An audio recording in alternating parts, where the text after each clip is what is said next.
এটা বিধানসভায় বলেছি, বিধানসভার বাইরে বলেছি, ওই জন্য একটা চ্যানেলে বলেছি। 10,323-এর ক্ষেত্রে রাজ্য সরকার যথেষ্ট সহানুভূতিশীল এবং একটা বিকল্প চিন্তাভাবনা করছে, এবং যে বিকল্প চিন্তাভাবনাটা করব সেটা হবে আইন এবং সংবিধানের মধ্যে রেখেই করতে হবে। কারো কে কি দাবি করলো এটা বিষয় নয়, বিষয়টা হলো সরকার চিন্তাভাবনা করতে হবে তার সীমিত ক্ষমতার মাধ্যমে। একটা 2 নম্বর হলো আইনকে বজায় রেখে। আমি এমন কিছু আইন করব না যে পরবর্তী সময়টার সমস্যা দেখা দেবে। সুতরাং আমাদের রাজ্যের মুখ্যমন্ত্রী, রাজ্য মন্ত্রিসভা বা আমরা বিজেপি আইপিএফটি সরকার আমরা অত্যন্ত ইতিবাচক পদক্ষেপ নিচ্ছি।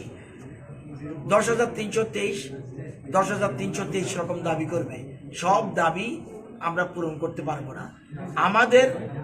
আমরা মনে করি 10,323 আমাদের পরিবারের লোক। যেমন আমরা বলছি শিক্ষা দপ্তরের সবগুলি সব শিক্ষক আমাদের আমরা দপ্তর বলি না, এটাকে বলে আমরা আমাদের একটা পরিবার, ফ্যামিলি।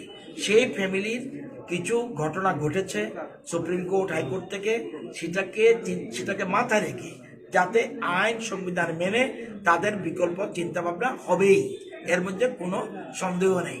অযথা বিভ্রান্ত হওয়ার কোনো কারণ নেই।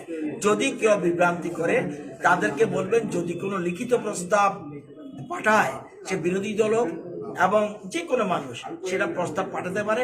যদি প্রস্তাবটা আসার পরে যে কোনো দাবি করলেই তো হবে না, দাবিটা যত যুক্তিসঙ্গত থাকতে হবে এবং আইনকে মাথায় রেখে।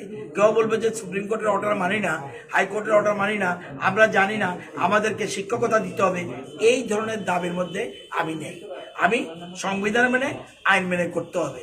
আমি আইনের বাইরে কোনো কাজ করব না, অযথা আমি জেলে যেতে পারবো না, কিন্তু বিকল্প ব্যবস্থা হবে।